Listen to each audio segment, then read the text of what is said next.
ኤሌክትሪክ መኪና ክትገዝኡ ከለኹም ናይታ ትገዝእዋ ዘለኹም ኤሌክትሪክ መኪና ግራውንድ ክሊራንስ ምስቲ ናይቲ ዓዲ ፅርግያ ይኸይድ ዶ ኣይኸይድን ክትሓስብሉ ኣለኩም።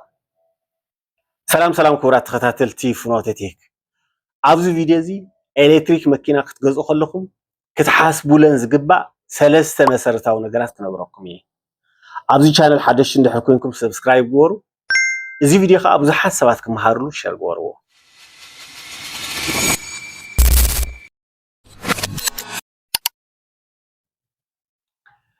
እዚ ቪድዮ እዚ ዝሰርሐሉ ዘለኹ ዋና ዕላማ ብምኽንያት ምኽባር ነዳዲ ብዙሓት ሰባት ናብ ኤሌክትሪክ መኪና ይዝንብሉ ስለ ዘለዉ እዩ።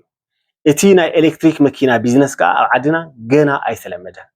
ስለዚ ዕላማ ናይዚ ቪድዮ ኣዌርነስ ምፍጣር እዩ። ስለዚ እዘን ሰለስተ መሰረታዊ ነገራት ንብለን ዘለና እቲ ቁፅሪ ሓደ ዝጥቀስ ግራውንድ ክሊራንስ ናይታ መኪና እዩ። ኤሌክትሪክ መኪና ክትገዝኡ ከለኹም ናይቲ ዓዲ ፅርግያ መጀመርያ ክተፅንዕዋ ትኽእሉ ኣለኩም።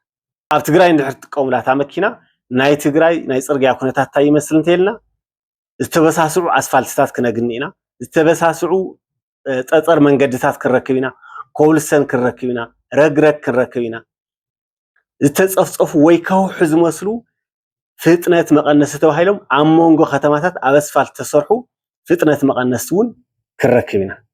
ስለዚ እዚ ኩሉ ሓሲብና ኣብዚ ኩሉ ናይ ፅርግያ ኩነታት ክተስርሐና ትኽእል መኪና ግራውንድ ክሊራንሳ ተንኣሰ 17 ልዕሊኡ ክኾን ኣለዎ። ልዕሊ 17 ሴንቲሜትር ክኾን ኣለዎ ማለት። ስለዚ ልዕሊ 17 ማለት 17 ሚኒመም ማርጂን እዩ፣ ዝነኣሰ ማርጂን እዩ። ንኣብነት 15 ሴንቲሜትር ግራውንድ ክሊራንስ ዘለዋ መኪና ተገዚእኹም ኣይተስርሐኩም። ንኣብነት ተባሃገረ ሰብ ዘሎ ወይ ኣብ ኣስፋልትታት ዘሎ ፍጥነት መቐነሲ ተባሂሉ ተሰርሐ ተጠፍጠፈ ኣስፋልት ኣይሕልፈኩም፣ ክሰውረልኩም እዩ መኪናኹም ማለት እዩ። ስለዚ ልዕሊ 17 ሴንቲሜትር ግራውንድ ክሊራንስ ዘለዎን መኻይን ግዝኡ።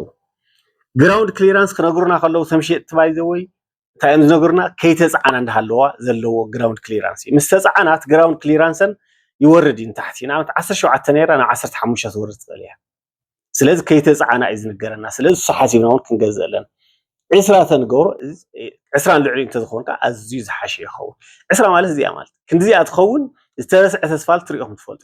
በተለይ ከዓ እቲ ኣስፋልት ወይ ተስዕ ጉድጓድ ማይ እንድሕር ዝመልእ ኮይኑ ተባትርኹም እስካዕ ታሕቲ ስለ ዝወርድ ናይታ መኪና ባትሪ እስካዕ ታሕቲ ስለ ዝወርድ ነቲ ባትሪ ክትንክፎ ይኽእል እዩ፣ ማይ ከኣትዎ ይኽእል እዩ። ባትሪ ከዓ ብጣዕሚ ክባር እዩ ማለት እዩ። ስለዚ እዚ ሓሲብና ክንገዝእ ኣለና። ግራውንድ ክሊራንስ ሓደ ብጣዕሚ ኢምፖርታንት ኤሌመንት እዩ። ካልኣይ ብሓንቲ ቻርጂንግ ዝኸድኦ ርሕቀት እዩ።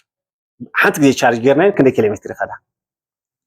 ሕዚ እውን እዚ ዝነግሩና ርሕቀት 350 ኪሎ ሜትር እንተኢሎምና እቲ ናይ ትግራይ ጂኦግራፊ ዓቐብን ቁልቁልን ዝበዝሖ ስለዝኾነ በተለይ ኣብ መንጎ ከተማታት ትጥቀሙላ እንድሕር ኮይንኩም እታ መኪና ትግራይ ብጣዕሚ ዓቐብን ቁልቁልን ዝበዝሖ ዓዲ እዩ። ወይ እቶም ፅርግያታት ናይ ትግራይ ከምኡ እዮም ብባህሪ እዮም ማለት እዩ።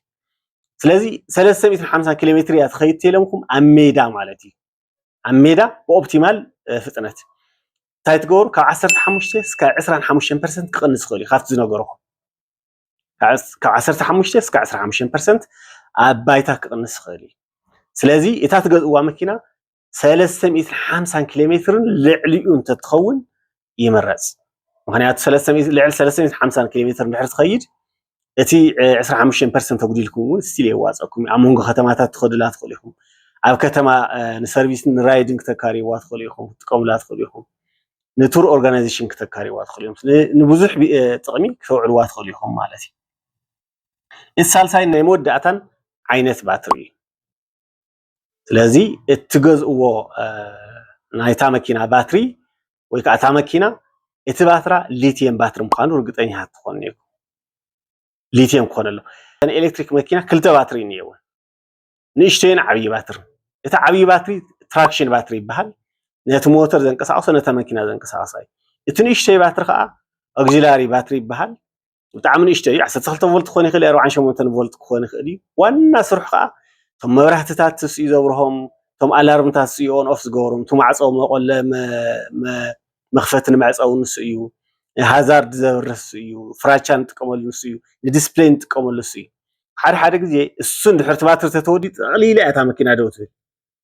ንዕኡ እውን ሓደ ግዜ ካብ ካብ ካልእ ብነዳዲ ትሰርሕ መኪና ወሲድኩም ኦን ትገብርዎ ባትሪ ማለት እዩ ዲስፕሌይ እውን ኦን ይኹን ምንም ኣይትገብራ ንሱ ተተወዲኡ ስለዚ እንታይ ይመክረኩም እቲ ንእሽተይ ባትሪ ይኹን እቲ ዓብይ ባትሪ ሊቲየም ባትሪ ተዝኸውን ይምረጽ ማለት እዩ ይምረጽ በተለይ እቲ ዓብይ ባትሪ ሊድ አሲድ ጭራሽ ክኸውን ይብሉ ብፍጹም እቲ ንእሽተይ ግን ሓደ ግዜ የጋጥም እዩ እንተኽኢልኩም ግን ክንዲ ዝኽኣልኩሞ ሕዚ ያው ሪሰንትሊ ኩሎም እቲ ንእሽተይ ይኹን እቲ ዓብይ ሊቲየም ይኸውን ኣሎ ክንዲ ዝኽኣልኩም ግን ክልቲኦም ባትሪ ሊቲየም ባትሪ ምዃኖም እርግጠኛ ክትኮኑ ኣለኩም ስለዚ መኪና ክትገዙ ከለኹም ሓደ እቲ ግራውንድ ክሊራንስ ናይታ መኪና ነቲ ናይታ ዓዲ ፅርግያ ይምችዶ ኣይምቹን ካልኣይ እታ መኪናኹም ልዕሊ 300 ኪሎ ሜትር ብሓደ ቻርጅ ክትከይድ ኣለዋ ሳልሳይ ናይቲ ንእሽተይን ናይቲ ዓብይን ባትሪ ሊቲየም አየን ክኸውን ኣለዎ ማለት እዩ